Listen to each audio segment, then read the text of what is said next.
A polarização política está aí. Vai correr ou encarar? Está disposto a assumir sua responsabilidade?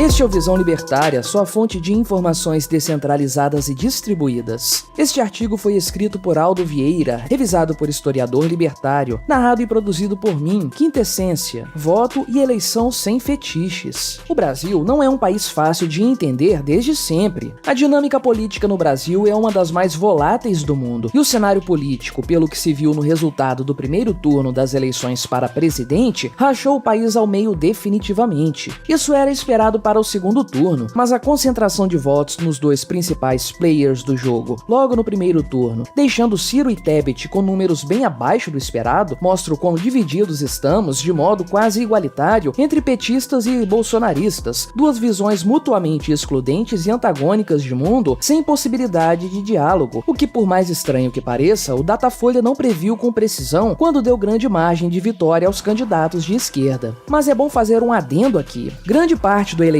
não vota necessariamente porque entende de economia ou política de forma profunda, apenas compram algumas pautas básicas de cada candidato ou seguem seus parentes, amigos e ídolos. Portanto, fique tranquilo, os mais de 50 milhões de eleitores do Lula não gostam do socialismo em si, mas foram enganados por um discurso bonitinho e pela massiva manipulação midiática. A ameaça do retorno do governo petista ao poder central do país é só uma amostra do quão difícil é abandonar certas crenças e partir para um outro paradigma. E mesmo que a internet e a circulação de informação livre estejam colaborando para a mudança, ela leva tempo e precisamos ter paciência e esperança, afinal, as gerações passadas foram doutrinadas no sistema de ensino estatal desde sempre. O Brasil é um país que sempre se manteve tanto no cenário mundial quanto na América Latina como um país de postura ideológica ambígua, nem tanto à esquerda para que possa perder o apoio dos acordos comerciais com os Estados Unidos, mas nunca renegando sua inclinação à extrema esquerda no apoio a regimes como os de Cuba, China e movimentos radicais como o MST, que afrontam a propriedade privada, por vezes flertando até com o Irã e o narcoterrorismo das Farc. E isso até a chegada de Bolsonaro em 2018, quando se começou a falar de uma direita conservadora com viés liberal no campo econômico de modo organizado no país. Ou seja, uma antítese verdadeira ao lulopetismo, coisa que não existia até então, já que o PSDB apenas fez o papel que o PT queria, de se criar a ilusão de oposição política para que a esquerda dominasse o poder no Brasil. Isso pode parecer óbvio, mas a falta de entendimento nisso deixou muitos ex-apoiadores do Bolsonaro comendo poeira nas eleições. Economicamente, sempre estivemos à esquerda e fora do livre mercado, permanecendo até hoje numa posição que nos coloca entre os países mais fechados ao capital estrangeiro no mundo. No ranking mundial de liberdade econômica de 2021, o Brasil ocupava a 143ª colocação. Entre os 32 países das Américas, ele só ficou na 24ª posição, atrás de diversos vizinhos como Colômbia, Paraguai e Peru. Esse é o resultado de décadas de políticas econômicas erradas, uma tradição de intervenção estatal em todas as áreas, mas principalmente na economia, já que herdamos as instituições e ideais políticos dos intervencionistas e autoritários do século passado, como Getúlio Vargas. Não importa o tipo de governo que se instale em Brasília, seja mais à esquerda, seja mais ao centro, o Brasil sempre foi intervencionista e a mentalidade liberal nos negócios nunca se enraizou por essas terras. Isso parece estar entranhado no DNA do Brasil e dos países latino-americanos em maior parte. Basta observar que um dos personagens mais presentes na história recente da economia nacional foi Delfim Neto.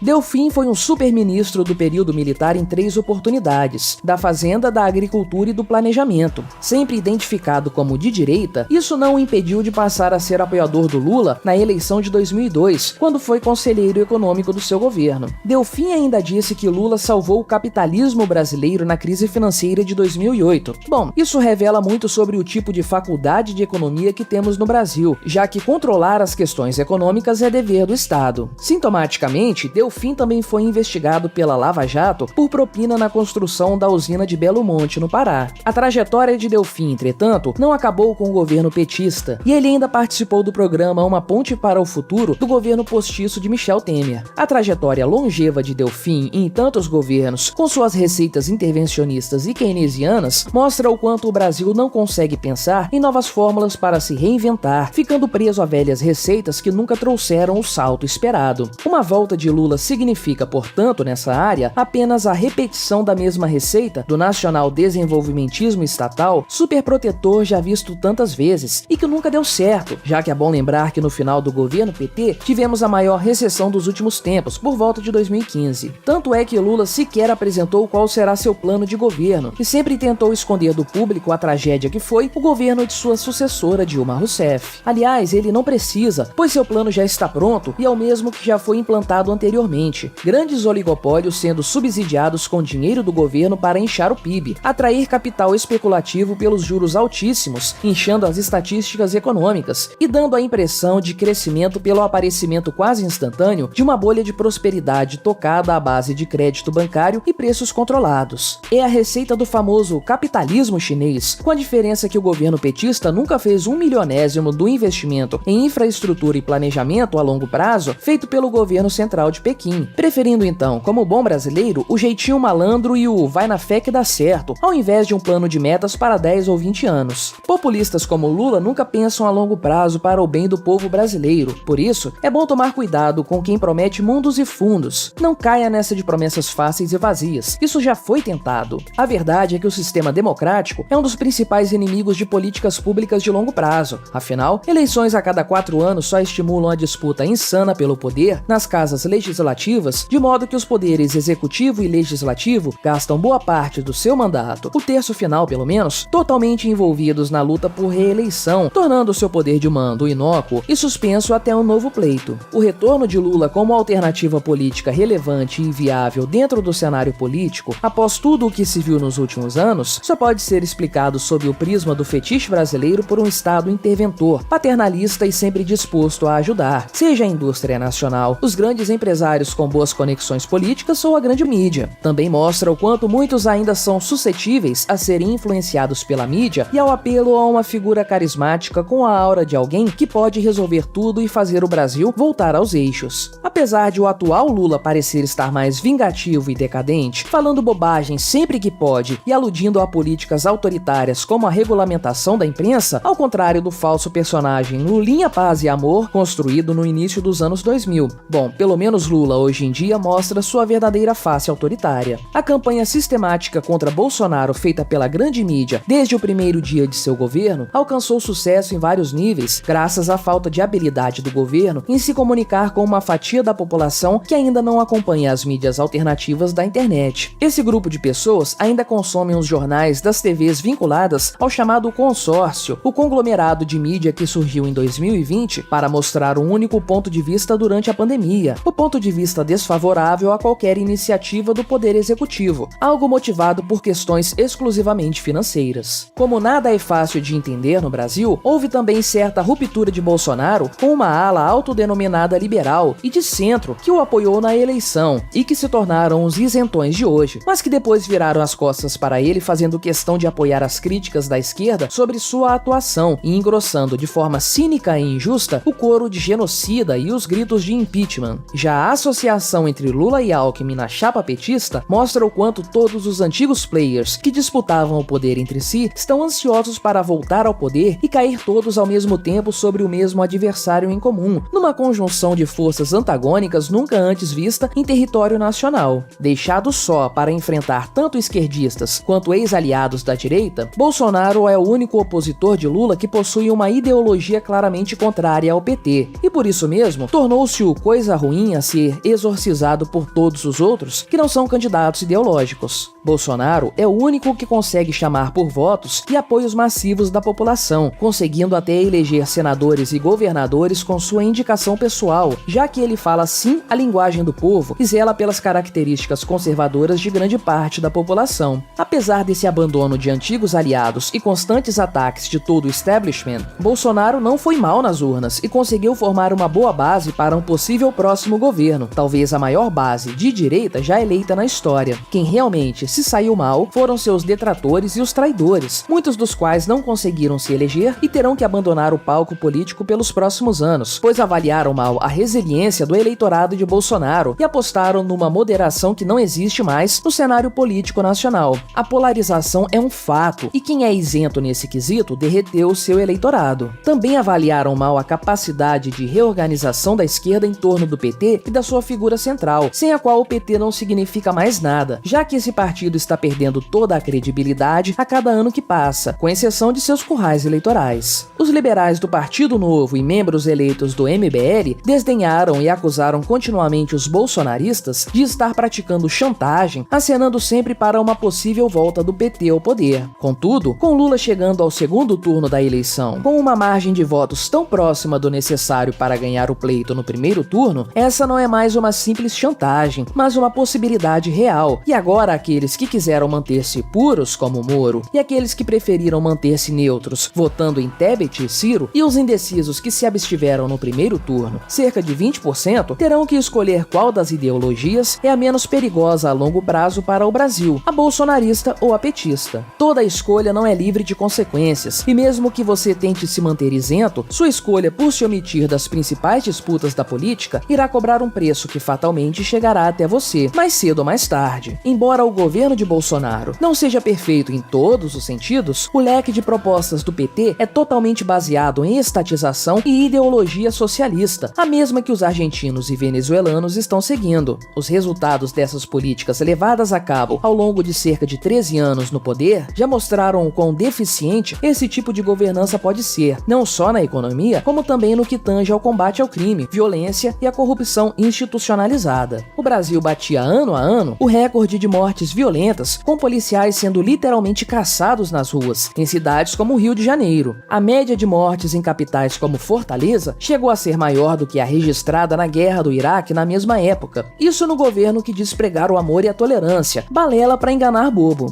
E isso ainda vem a reboque de uma política de leniência em relação à figura do criminoso, tratado como vítima da sociedade pelas lentes da ideologia da luta de classes marxista. A consequência foi uma crise de segurança sem precedente no país, mas a falta de iniciativa nessa área mostra o quanto essas pautas influenciam as tomadas de decisões dos governantes eleitos ideologicamente. Além disso, temos questões em áreas éticas como o aborto e ideologia de gênero, que são pautas que podem se tornar políticas públicas amanhã. O quanto isso é desejável ou não é uma questão que cada um deve resolver manifestando sua opinião através do voto, pois a conta vai chegar de uma forma ou outra. Dar de ombros porque não acredita no Estado ou na política não irá poupar ninguém da situação catastrófica se o socialismo petista voltar ao poder. As ideologias e a polarização são fatos hoje na realidade brasileira. Não é possível mais ignorar essa gritante realidade. Esse quadro não permite mais lugar para fisiologismos ou meias atitudes, os isentões que se cuidem. Não há mais espaço para qualquer tipo de neutralidade. Gostem ou não do Estado, o bolsonarismo e o petismo são as expressões políticas que atuam hoje no palco e vão influenciar as nossas vidas pelos próximos anos, incluindo aí, dependendo de quem ganhar, a possibilidade ou não de finalmente mudar o quadro que se vê hoje no Supremo Tribunal Federal, a expressão máxima do que é hoje o poder imperial do Estado contra os indivíduos no país. E mais, com a constante rejeição popular ao socialismo, ao relativismo moral e à corrupção sistêmica, o Partido dos Trabalhadores não promete durar tanto assim como alguns gostariam. Talvez esse seja o prelúdio de novos tempos melhores. Via de regra, a recomendação mais sensata, tanto ao libertário que não possui fé no sistema, quanto ao indeciso que não gosta de nenhum dos dois lados, mas que não querem pagar a conta depois, é o voto útil no lado que representa menos potencial para atrapalhar o cidadão trabalhador. Jair Bolsonaro, sem dúvidas, é o melhor candidato, e não precisa de excesso de paixão ou fetiche ideológico, mas com total clareza sobre os detalhes que vão fazer a diferença na nossa vida diária pelos próximos 4 anos. Passe isso para aquele seu amigo ANCAP empedernido com o atual cenário político ou para aquele indeciso que você conhece. E lembre-se do aviso da filósofa Ayn Rand. Você pode ignorar a realidade, mas não pode ignorar as consequências de ignorar a realidade.